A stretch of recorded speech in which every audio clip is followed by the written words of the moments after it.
revealing the untold stories and giving you a voice. No sensationalism, no bias, just raw, unadulterated truth. I am committed to delivering news without compromise. Hard facts as we know them. How they affect you. Every Monday through to Friday, 3 to 6 p.m. This will be your most authentic news experience starting now on 99.3 Nigeria Info. Let's talk.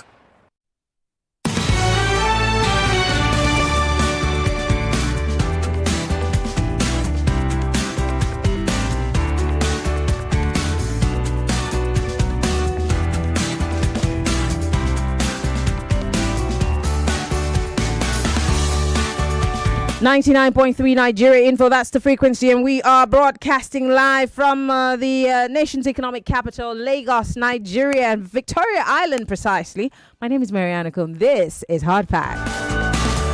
Yes, from now till 4 o'clock, we're going to be discussing the oil and gas sector. Do you remember when the ED of the NNPCL came out to say, we're not thieves, we're not corrupt people, I'll talk when the time is right? Maybe he might start singing like a canary. And also, do you remember that House has set up a committee to probe the $1.5 billion that has been put up for turnaround maintenance of our refineries? Yes, they're saying, where did the money go? Well, I've got an expert who's going to be joining me in just a few minutes, Professor Yemi Okon. He'll join us, and of course we'll try to see if we can make sense of what's happening in the oil and gas sector. There've been allegations of economic sabotage here and there, and of course I'd like to hear from you guys before my professor friend joins us via Zoom, what we think is going to come off this whole oil and gas sector. Back to back successive governments, we've seen the president hold on to that office of the petroleum minister, and nothing really, I don't know, maybe I should not take that position. Have we really seen anything good come out of the oil and gas sector, especially as these presidents have been holding on to that particular office and the name of Minister of Petroleum? Can we say that maybe the previous president, Muhammadu Buhari, can also be blamed for what's bedeviled the oil and gas industry? Or is this a cankerworm that's continuously eaten deep into that sector? Well, my guest will be talking to us from a professional perspective. But first and foremost, will we ever be able to make boast of what we call our oil and gas sector? Will we be able to weed out these evil people who, according to our government officials, are the big men, the big wigs, the cabal? And when they use that term, I really wonder. It's like when they, what's his name now?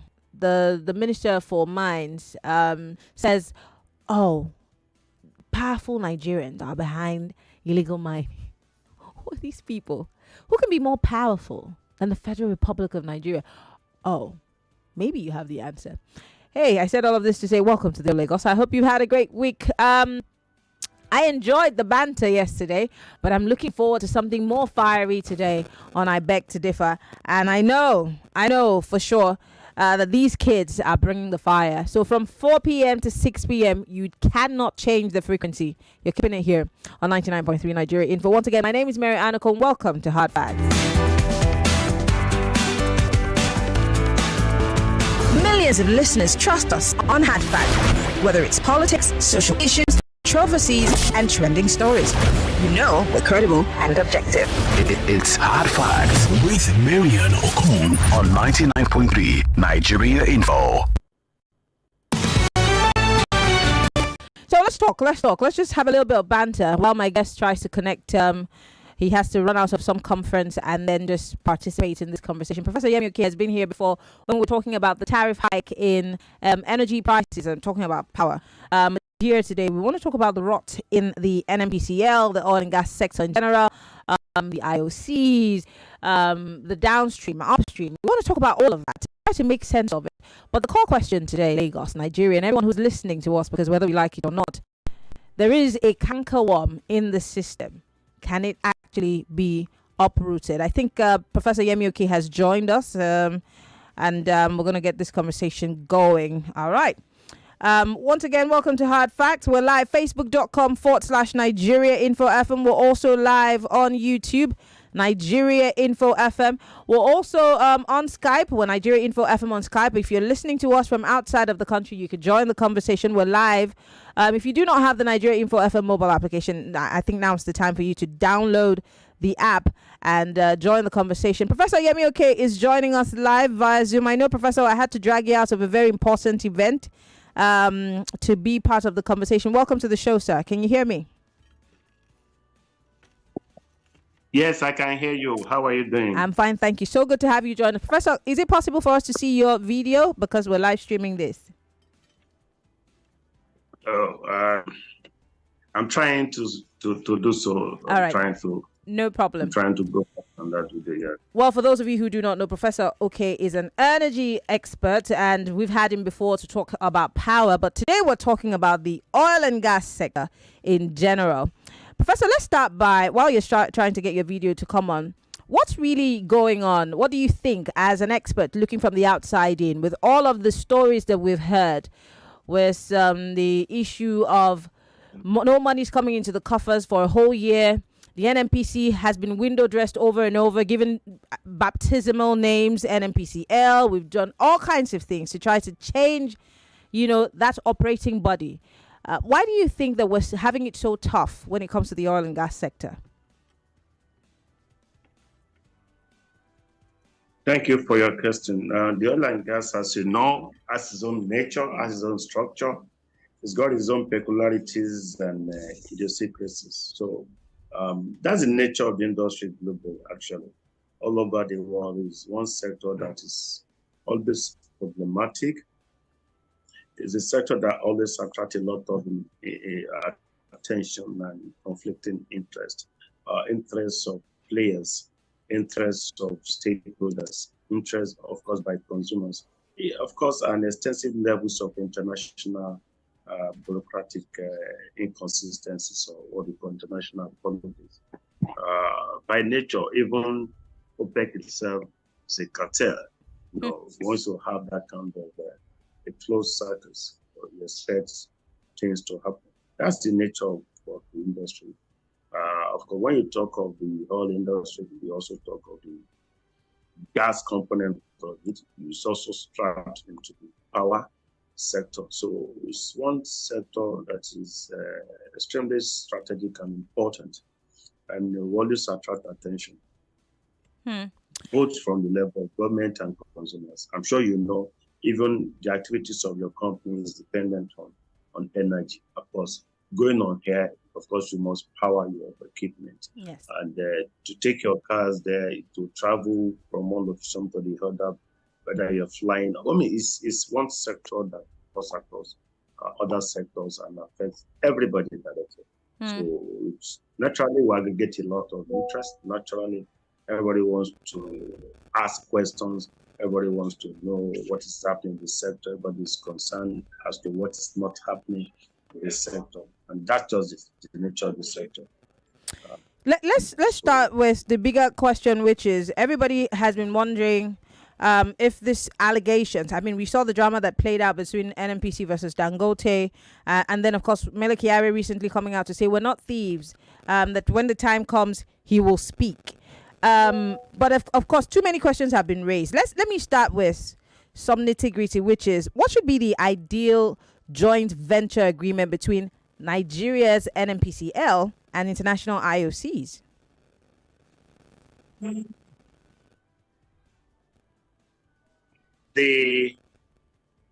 There's really no hard and fast rule about sector agreement, particularly concession agreements in the power and the petroleum sector.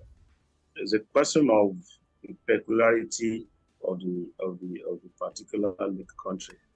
For instance, the kind of petroleum agreement or concession that Nigeria as a country will get into will be different from the one Saudi Arabia will get into, will be different from kind of structure that Brazil, Canada, US will adopt.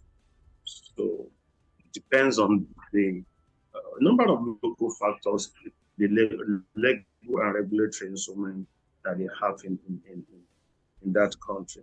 So as far as Nigeria is concerned, we've restructured the petroleum industry as extensively. So to the extent that we have layers of regulator, um, uh, the upstream is different from midstream and downstream, and they have respective bodies, different bodies regulating those aspects of the industry. And talking of international trade or the dealings with the crude oil, that's what uh, uh, that's for the authority to determine, and from time to time to come up with their templates and models, and they advise the federal government on that.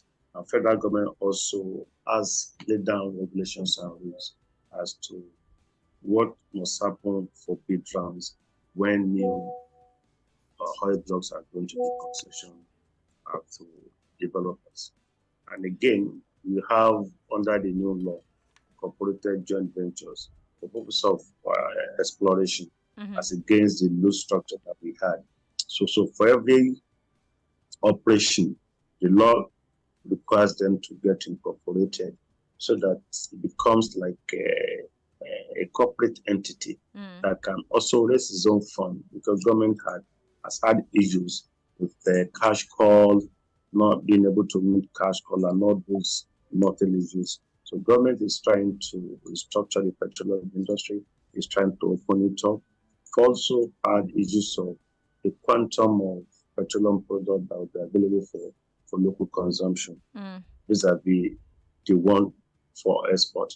And the challenge or tension you're witnessing with the Dangote refineries and the allocation and counter-allocation, these are natural. They're natural in the sense that before the coming on stream of Dangote, Nigeria had limited capacity in terms of the crude oil it produces. For instance, Nigeria oscillates around 1.52 million barrels, which had been there before. But now the country should be doing like 3 million plus in terms of actual production. But we're not doing that because of theft, because of the terrain, of course, the Niger Delta. I'm sorry. Let me come in there, Professor. I'm so sorry to talk over you. You've touched on something that I've been tinkering over today. The case that has been made by federal government, which is that we're underproducing. Certain people have come out to say that that's not true. That we actually do up to 2 million plus barrels per day. That statistics that the government has given is debatable. That they actually the output is a lot more than the government is saying, or rather that we're supposed to be able to meet international IOC standards, but that actually on a daily basis the output is a lot more than that. Yes, it's difficult to say yes or no to that your question. The reality is that on paper, Nigeria is producing about 2 million barrels, but we could actually produce more. And some will argue, of course, some of us will argue that what are we actually producing? Are we talking of the official production, the one that is accounted for, the ones that is documented? Of course, we know the number of certain amount of food is also produced unofficially from certain persons and groups. That's what we call bunkering, when crude oil is paid far from the country. So people will even argue that Nigeria can't really account for the specific amount of food that we produce as a nation. So if you say we produce 2 million barrels, you and I know that definitely 2 billion barrels is the official production, because there are a certain amount of those food that's not accounted for. Somehow, with certain powerful industry players. So that's what people are saying. People are saying that, we produce more than 2 million barrels, just that you guys are counting, or you are actually acknowledge the 2 million that is official. Of course, there are other unofficial levels of production that from time to time they've been harassing vessels on the high seas loaded with food. those are unofficial production that are not accounted for. Some people, their stock in trade is that is still crude from the country. You have a lot of illegal refineries, illegal production going around in the Niger Delta and elsewhere. So, and again, in the international market, you have the official market and you have the unofficial market. So the question is, if those, for instance, there was years back, there was a Kimberley process when we were talking of blood diamond. The players agreed to a process called labeling, so that any diamond that is not produced by the legal way will be rejected and not patronized. Then we ask the question, so if Kimberley process had worked, we should have warehouses of illegal diamonds rejected from the international market. And we can't find those.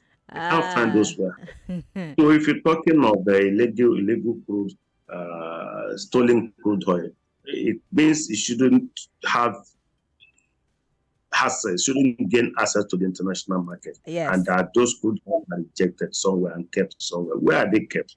Meaning both the official and unofficial could get mainstream into the international, the gas mainstream internationally, and they are sold. It's business. So whether your crude oil is official, whether it's stolen from somewhere, there's already market for it all over somewhere in the world for trading. So, and that create a kind of incentive for people to illegally produce those crude oil or actually steal your crude oil. All right. And that has affected.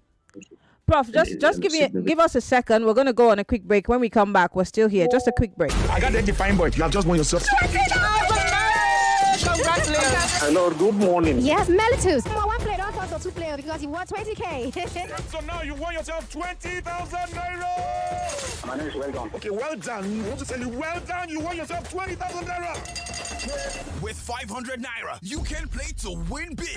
From 120,000 naira to 190,000 naira daily on Nigeria Info. Go to oneplay.ng and play with 500 naira. And in a few seconds, your ticket is in the draw. Or dial *347 *880 *3 hash. Win daily on Nigeria Info. 50,000 naira on Morning Crossfire. 60,000 naira on WhatsApp Lagos. 20,000 naira on Sunnyside. And 60,000 naira on Game On. So Lagos, what are you waiting for? The more you play, the better your chances of winning. Remember to dial *347 *880 *3 hash. Play responsibly. Not suitable for persons under the age of 18. Imagine being able to buy items that have been on your wish list for so long without having to worry about upfront cash payments. Are you a business looking for maximum market exposure to grow your cash customer base? The first ever small fair in Nigeria is here.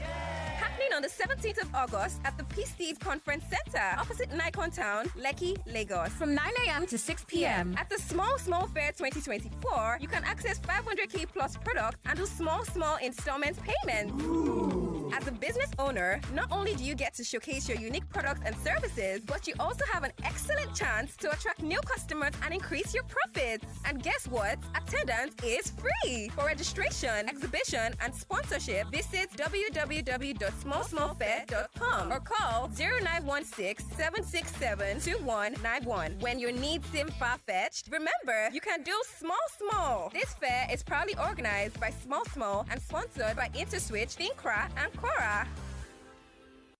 99.3 Nigeria Info, your number one station for talk. Let's talk. Credible journalism, bridging the gap between people and those in authority. With Hard Facts, you are sure to get only the facts. Tune in to Hard Facts with Maryann Okon on 99.3 Nigeria Info. All right, we're back. It's still Hard Facts, 99.3 Nigeria Info. We still have with us Professor Yemi Okon. He's a lawyer, an energy lawyer. He's an expert, actually, when it comes to issues in this sector. And today we're talking about Nigeria's oil and gas sector and allegations of sabotage. We know that that's been floating all around, and we've seen certain things play out in the media, on the pages of newspapers. We've seen the likes of Dangote and Mele Kyari speak about the issues that they've been experiencing. Of course, at some point, Dangote alleged that there are some people in the sector that do not want his business to go through. Anyway, that's not why we're here. We're trying to get expert perspective on what's been happening in the country's oil and gas sector. Is there really truly sabotage? And is it from the inside? Is it the hand of ISO? Are the people in government? Are the people in the NNPC? Do they have a hand in it? Meleki Ari has come to say, no, we're not the thieves. When the time is right, we'll start telling you who is who. But Professor Yemi Okon has made us understand a few things. But I want to bring back the issue of, let's talk about local content, Professor. What should be our demands in terms of derivatives when it comes to this oil and gas sector? And of course, someone was talking to us about the fact that before now, before, back in the day, we had an operational modus operandi that helped, and people were getting, these refineries were getting crude. How did it work at the time where crude was being sent to refineries and it wasn't as problematic as it is today? What changed, and how can we go back? If it worked back in the day, why can't we reverse to that particular modus operandi as opposed to what we have now? So many complaints. There's that issue of trust deficit. People don't even know what to believe at this point. Even when the boss of the NNPC tells us anything, people take it with a pinch of salt. What do we do in this case? Can we go back to the how it used to be done? If it worked back in the day, why can't it work today? And these refineries, again, I know that this is a multifaceted question. People are getting paid salaries and these refineries don't work. Again, the issue of trust. How can we be sure that we're being told the truth?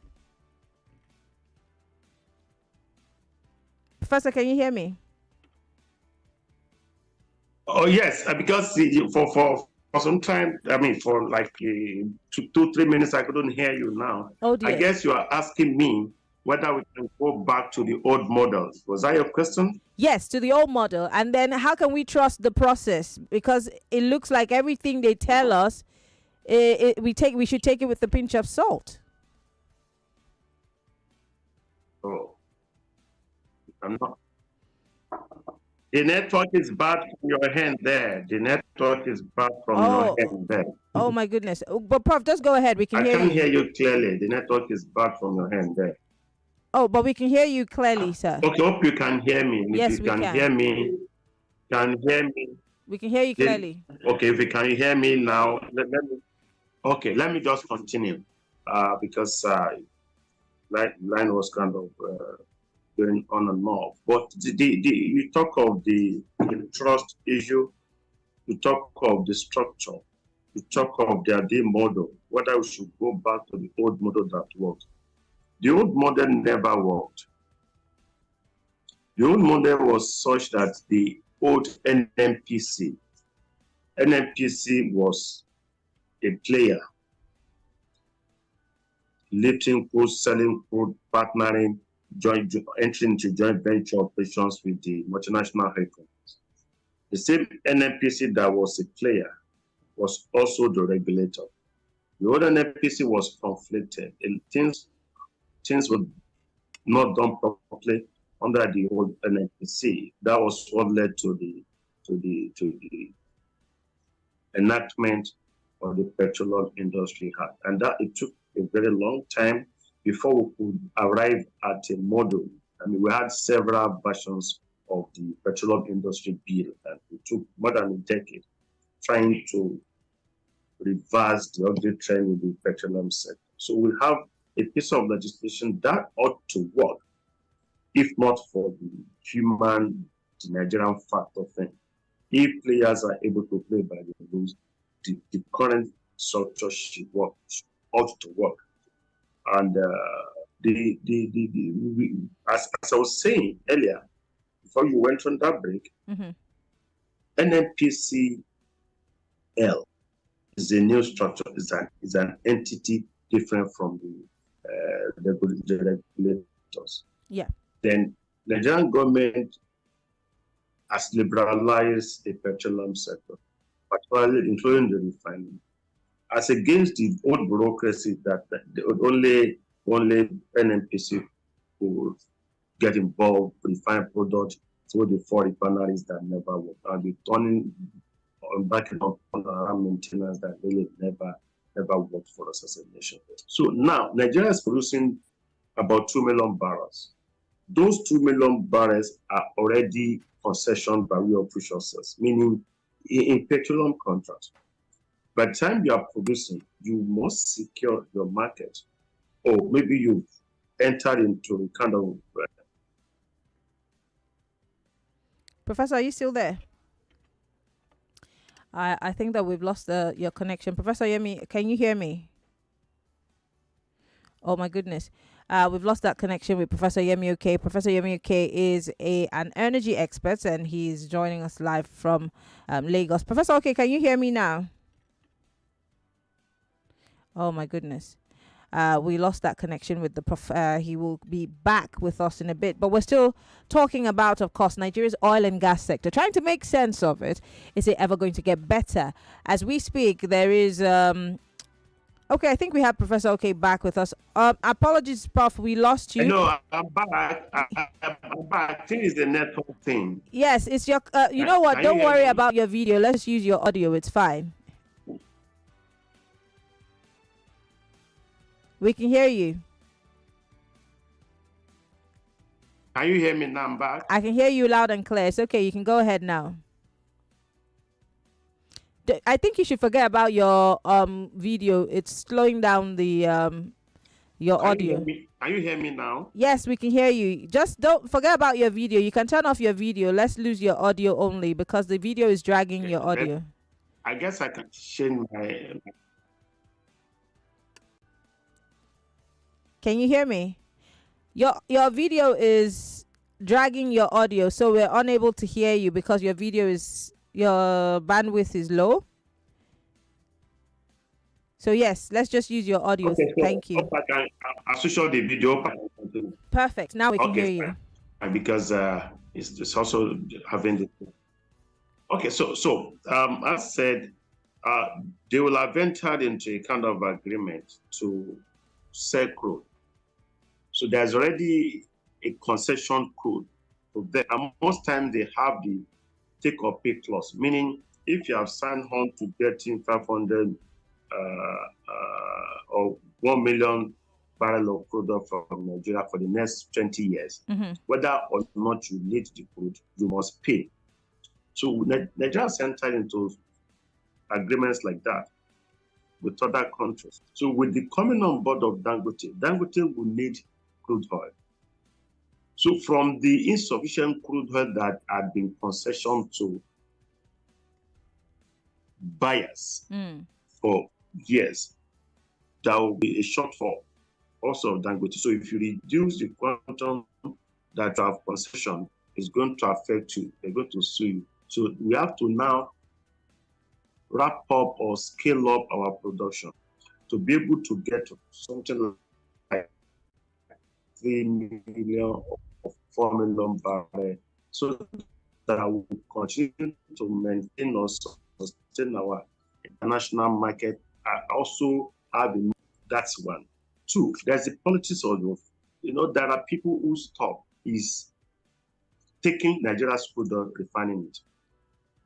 And as said in another studio, we're never sure of the mathematics, whether the amount of crude oil lifted from Nigeria is the actual that's actually lifted. So when they take those crude offshore to refine them, they take their profit in crude. If they are refining 20 million liters for Nigeria, are we sure it's actually the actual liters that enter the Nigerian soil is 20 million liters? So there are so many issues when you talk of taking crude and refining product for domestic consumption. So that's how most of us have argued that let's scale up domestic refining capacity. Gladly, Dangote has come on board. Yeah. More will be coming. Regular refineries are coming. More will be coming. Now we're trying to do a kind of turnaround maintenance for Port Harcourt. Maybe we also get to Kaduna and others. Or maybe you are going to concession those for like 25 years for serious pandemic. There are so many options on the table. We need to scale up our crude production to increase the quantum that is available for export, which is what as well as which is something, Professor, available for Dangote and other multiple refineries. So the issue again is, yes, we need to scale up. We've been saying this over and over again. We need to scale up. We need to scale up. Former Vice President Yemi Oshibajo at some point had said, "Oh, we're going to start these other modular refineries that would help to scale up production." He's no longer the vice president. That administration has gone. Well, here we are in 2024, still having the same conversation. Something does have to give. You said there's several options on the table. Right now, there is a probe on the floor of the Assembly, the National Assembly, as to the amount of monies that have been put into this turnaround maintenance. We just keep paying lip service to these things. And there are people like you who obviously have come up with ideas and solutions. Why is it not being taken? And why are we so slow in making a decision in a sector which majorly is what funds our budget and the economy? Okay, let me say this. When you want to bring on board positive reforms, then you are going to unseat certain forces. For instance, any attempt to rid a country of criminality, it means those criminals will have to get rid of the criminals. Any attempt to bring on board sanity into our political terrain, it means those election riggers will have to get done away with. They will resist. We expect some level of resistance from them. They're going to fight back because that's what they feed on. Any attempt to scale up our local production in terms of crude, meaning those illegal crude oil that is stolen from the country, meaning we need to block those loopholes, those lapses we need to be tallied up so that we don't have wastages, don't have illegal crude, don't have those who steal crude from Nigeria. And again, those who take crude unofficially without accounting for it are stopped from doing that. And again, the crude that is actually lifted from the country is recorded and documented, and the country receives value for it. Also, we are sure that those who take petroleum, who take crude offshore for purpose of refining, document the quantum, the amount of crude they are taking off the country. Those who bring in refined petroleum products actually bring to the country the actual petroleum product we signed for. These sectors, this petroleum sector, by structure, is oligarchic in nature. You have some entrenched forces, entrenched factors. Those whose business is to trade in crude oil will fight so that you don't undo all the atrocities that they entrenched or put in place in the system. Prof, do you think the Tinubu administration is capable? Do you think that this administration is capable to unseat these said powerful persons, these said merchants? Is there a possibility, looking at what is happening now? The body language of the current administration shows that it's ready to do things. Of course, the steps has to be gradual, systematic, strategic steps. It's not something you do in a hurry if you want to get the desired result. I think steps are on. You can see a declaration that, somebody was saying, I will mention names. I'm coming up with more facts. I'm going to, But this is not the first time we've heard these things. We've heard it in previous administrations and nothing came of it. Why should we trust the lip service that is being paid to this? The government has... No. The current administration, of course, boldly removed petroleum subsidies, though some people may argue it's bad, it's not bad. And then is trying to block certain loopholes that we know exist in the sector. And that's why players are crying out now. now, the amount of petroleum product that is imported, refined petroleum product imported to the country has dropped. The invoice has really reduced. We've had cases of over invoicing, people supposedly getting paid for crude oil, for petroleum product they never imported to the country. Things are getting adjusted gradually. We are adjusting the trends of criminality and illegality in the petroleum sector. It's going to take a while. It's not something that will happen in a hurry. Of course, I will have seen positive steps being taken in the right direction by the current administration. Okay. Of course, petroleum subsidy is gone. Now we have near accurate data of our refining capacity, our consumption capacity, and our local needs, so that we know that we don't consume that much of petroleum product. We consume this little, and we can provide for the amount of petroleum product that we consume domestically. And people pay for it. That the wastages, diversion wouldn't exist. We're no longer, we're not serving or selling petroleum product to bunkers who would take it off this country and sell to neighboring countries. Nigerian system has been subsidizing petroleum sectors of those neighboring countries. You can see the body language of the administration is quite clear, and we are seeing signs, positive signs. Okay. All right. Coming forward now. And we expect things to be sustained, Dangote refineries to come on stream, scale up production so that we can supply crude to Dangote without jeopardizing the ones we sell as a country to earn dollars. Because Dangote will be sold crude oil in Naira, which is not too good for us, but we must make enough money from the one that we export. Okay. Well, I want to open up the phone lines. I've got about 8 minutes on the clock. Lagos, you want to join the conversation? You have questions, you have comments. We've looked at it from a professional perspective, an expert, analyzing the sector and what's become of it. There seems to be some glimmer of hope. Is it enough hope for us to hold on to? Shall we be patient? Or what exactly is your position? Join the conversation. We're live, facebook.com/Nigeria Info FM. You can join the conversation on YouTube. We're Nigeria Info FM 99.3. Send me a WhatsApp message, 080-959-75805. You can call 0201-277-0993 if you're a man. If you're a lady, 0201-465-7190. I'm giving everybody 30 seconds. Go straight to your question and ask it, all right? Hello, welcome to Hard Facts. Hello? Hello? Yeah, good afternoon. Yes, what's your name, sir? Where are you calling from? My name is Wale. I'm calling from Bejiloki. All right, Wale, you have 30 seconds. Go ahead. Okay, I want to ask your guests to throw light into this subsidy removal. If subsidies are truly gone, I want you to enlighten us. Why is government paying, what is the essence of importation, $600 million to import petrol? That's my question. Okay. Professor, did you hear the question? Professor? Yeah, I was saying, why are we giving to time?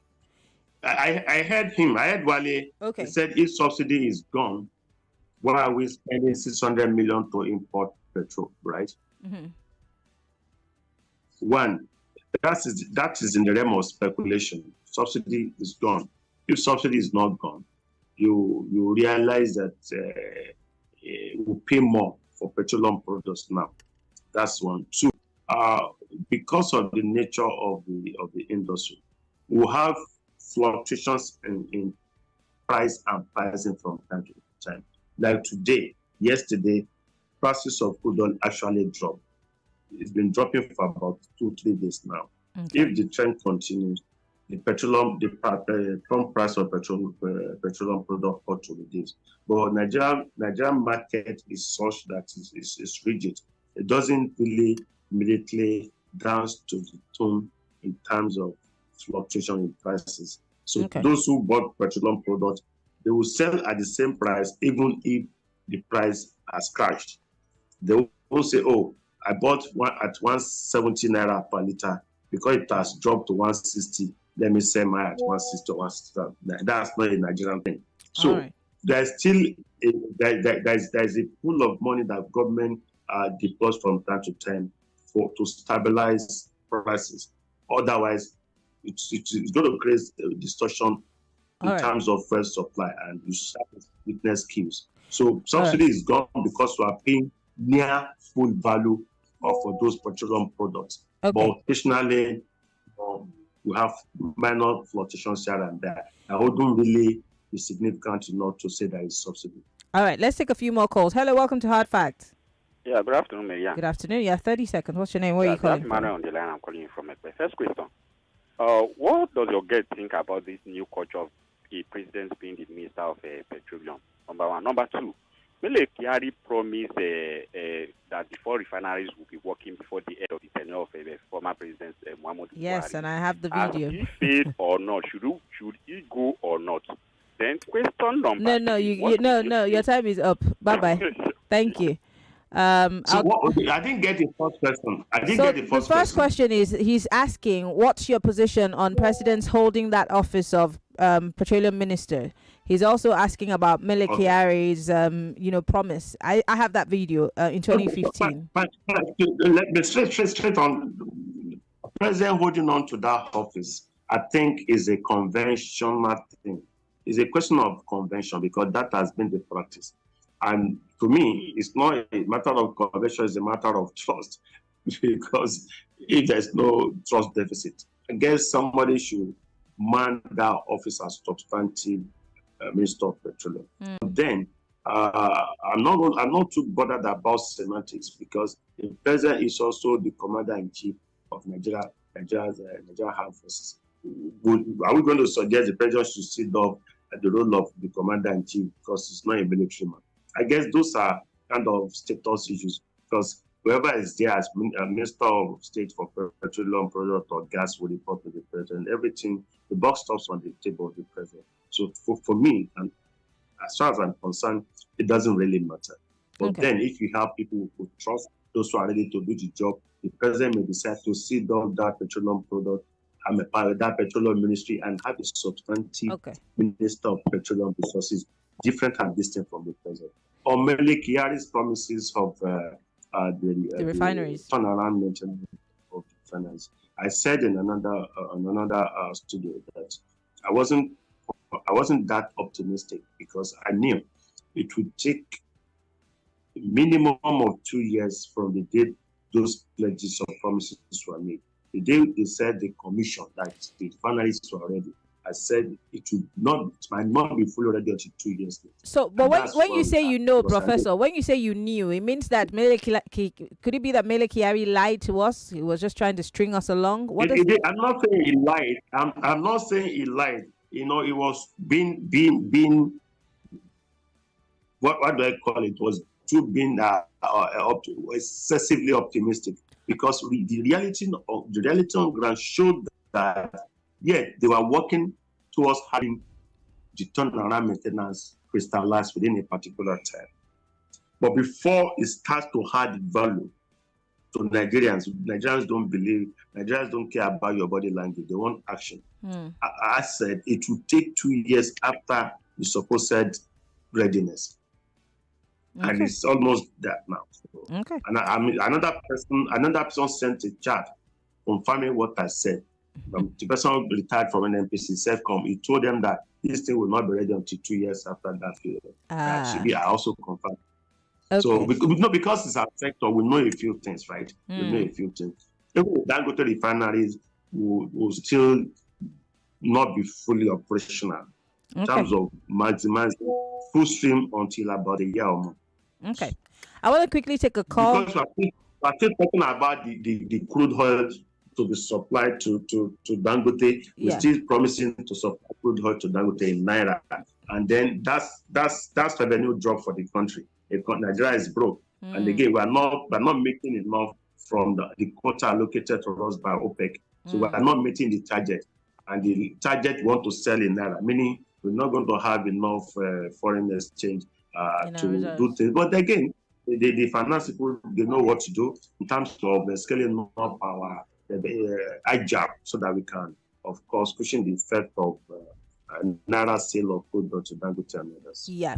Let me quickly read some messages because of time. Someone here says, What's happening in oil and gas industry is worse than a cankerworm. It's like a cult-like arrangement between the people in power and oil managers. He says Tinubu is failing just as Buhari failed as the petroleum minister. It's a promise kept, and he knows that nothing was done to Buhari, and so nothing will be done to him, no matter how woeful the performance may be. If you don't have it, you don't have it. It's simple. He says it's a sorry case for Nigerians, as it appears our way to El Dorado is not in sight. And this is from Steve Inijaniki. Someone else here says the meeting of Council of State is significantly of no validity to the country. He says it's one of the ways of promoting profligacy. Okay, because those former heads of state who have been transported to and fro. What does this have to do with our conversation, Mr. AA? Anyway, Olushoga from Odonla in Ikorodu here says, let's see this message quickly. We'll still have to go on a quick break and come back and read all the messages that we have left. So, Prof, just take a minute. We'll be back in a minute to read some more messages before we wrap the conversation up.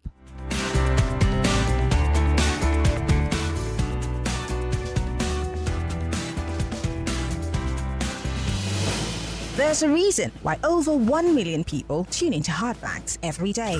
We discuss in-depth stories with sources behind the facts. The Lagos State High Court has convicted, suspended the Chicago certificate story. It's never going away, is it? Show with stories for the day. You hear diverse voices and opinions. And she was meeting her friend with her husband, knowing that. You should not feel happy because there is nothing to happy about. Yeah, it's quite pathetic the way the country is going. We distinguish each story accurately with analysis. You are listening to your number one station for talk. 99.3 Nigeria Info. 99.3 Nigeria Info. Let's talk.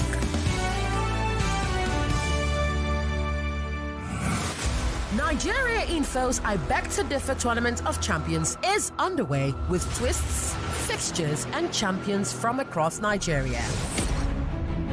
At 4 o'clock, Adekwetu Adenike and Etomi Bernard Samuel will square up to each other on the topic. Will suspending duties and taxes on imported food positively impact the nation's food security? And at 5 o'clock, Chimereme Eberebe and Mary Uke Ashia will go toe-to-toe on the topic. Is censorship a necessary tool for maintaining social order or a violation of free speech? Judges will vote to give one loser a second chance in the competition. Who will they be?